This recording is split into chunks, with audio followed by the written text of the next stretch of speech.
So now we'll be seeing about a few HTML basic examples like basic tags and all which we use in almost all the HTML documents.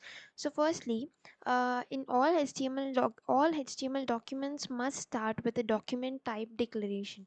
So the one which you can see here, the doctype HTML. So this is the document type declaration. The HTML document itself begins with a HTML tag and it ends with an closing HTML tag. So this is how the actual HTML will be starting and ending with the HTML opening tag and HTML closing tag. And this is the doc type declaration which will be saying that this particular document is a HTML document. So this is how this declaration is made. This is why this declaration is made. And then the next tag is like, firstly let's go to this body tag. So this body tag is the visible part of the HTML document. So all the visible part, like all the things that you see on a web page, like when you go to a web page, what all you can see, like the images, the picture, the videos, the audio, and some of the embedded videos, like some of the embedded videos from YouTube or from some other website, they can add it there, and many more things, the text, the paragraphs and headings, all the things, these all things which you are able to see when you open a web page are given under this in this body tag. So here you can see there are heading tags and paragraph tags, and we can even add image and link tags that I'll show you in this further parts of the video. And now so firstly, uh, let me just tell you this doc and detail about this doc type declaration. So this doc type declaration represents about the document type, and it will also help the browsers, like what all browsers we use, like maybe be Chrome, be it some Firefox, or be it some Microsoft Explorer. So anything it might be. So it will be helping the browsers to know like which document type it is, and it will be helping the browsers to display the content, like display the web pages correctly. So it must only appear once, so there is no need to make it like write this type this again and again. This will only appear once per the document at the top of the page. So before any HTML document we use this doc type HTML. And then uh, in this HTML5 we use this declaration in this way. So this is the syntax to declare this declare the HTML, like declare this document as an HTML. Now let's jump into this HTML headings, which is in the body. So as I have told you, in the body there are all the visible parts of the web page. So here in the body we have h1 and h6. So let me just quickly tell you what are these HTML headings again. These HTML headings are defined with this h1 to h6. So being said that h1 defines the most important heading, and h6 will define the least important heading.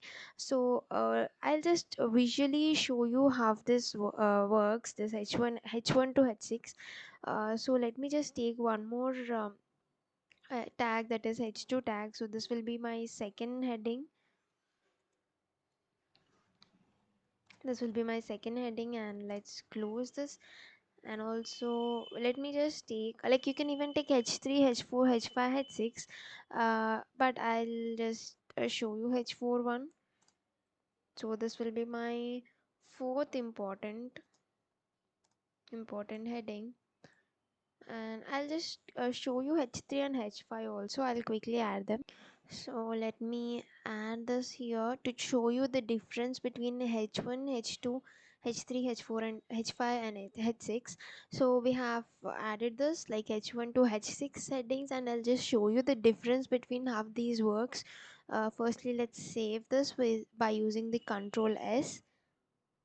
And here let's go open this and let's see what all like how it looks like. So here you can see the difference very clearly. So this is the text that I have mentioned in the h1 tag.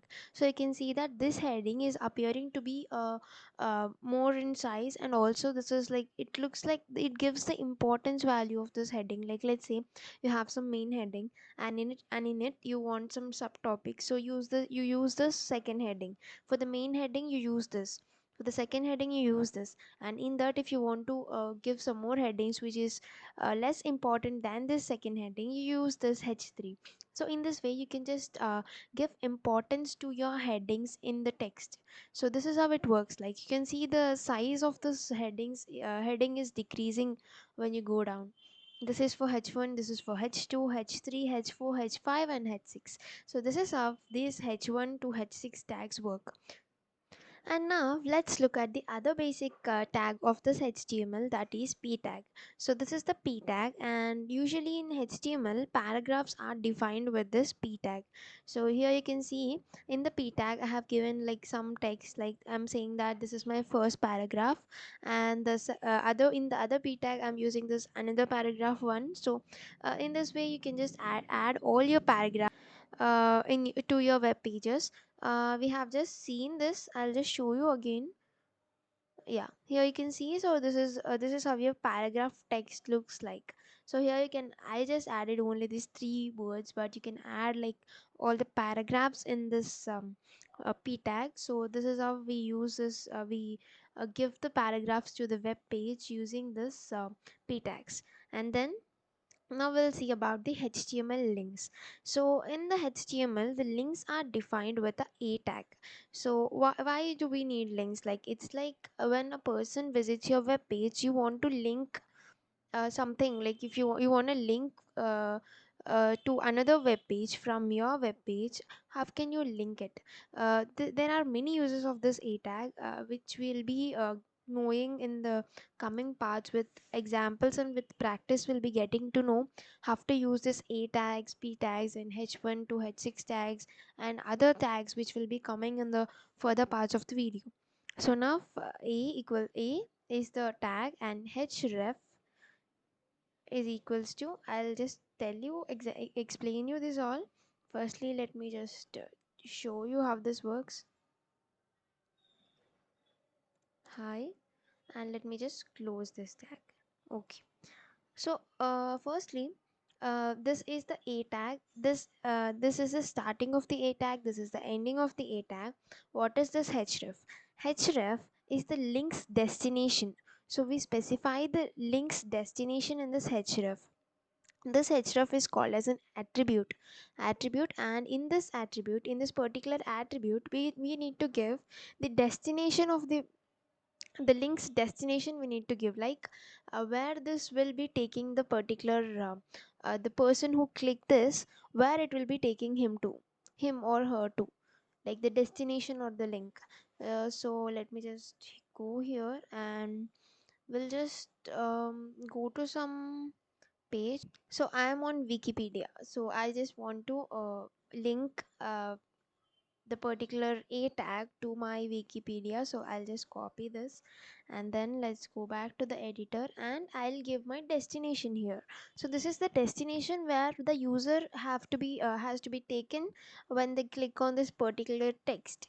So here I have given text. You can even give many more. So it can be like you can give the image also, like when the person clicks on the particular image, he'll be taken to this Wikipedia. Like the whatever URL is provided here, whatever the link is provided here, he or she will be taken to that particular link or that particular web page. I'm just giving the text here. So this text is only visible to the user, not this all attributes and all. I'll just you can just see this how it looks on web page. So let's save this, and let's go back to our web page, and let's reload this. And here you can see we have this hi, and this looks like a link. So you can see the difference. So it's a link. So let's click on this link, and let's see where it takes us. Yeah, to the Wikipedia. So whatever you provide, like whatever link you provide, it will be taken by just clicking on the thing that you have given between these a tags. So here we can even add the image. So firstly we'll learn how to add the image, and then we will learn uh, uh, how to embed the image in this a tag. So there are lot more interesting things to learn about this. Firstly we'll learn from the basics, and then we will be starting to add them together, and we'll just see how fun it will be. So then uh, let's see how to add this HTML images. And in the HTML images, the HTML images are defined with the image tag. So it's img tag. Okay, it's img tag with we have the source file src. Here is as href is attribute in a tag, here the src is attribute in the image tag.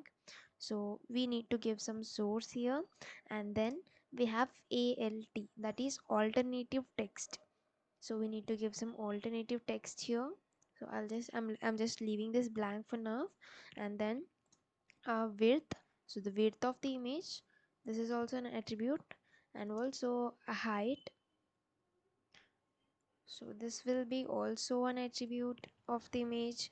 And we just close this. And the one thing about this is uh, image tag is self closing tag. We don't need to give again this image uh, image closing. We shouldn't give this because the image is a self closing tag, so it doesn't need an ending tag, so it is self closing. So remember this thing.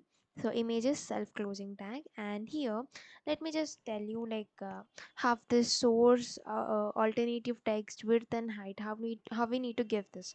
So the source is the source file, like from where the image from where you need your image. Let's say you want your image from your PC, you need to give that particular path. Or else let's say for the simplicity, let's go to Google Images and let's search for an image. So I am here on the image, so let's copy this image URL.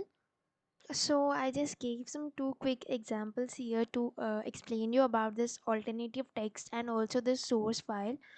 So I have some source here. So I have entered some URL of an image here in the first example, and in the second example also I have entered some URL of another image.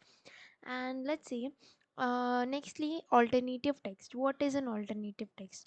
Alternative text is mainly used for the people who are disabled, like who use the screen readers. So the people, let's say some people who cannot see, like who cannot see a web page, but who want to get some content from your web page, is viewing your web page with a screen reader. So he cannot view the particular image which you attach on your web page.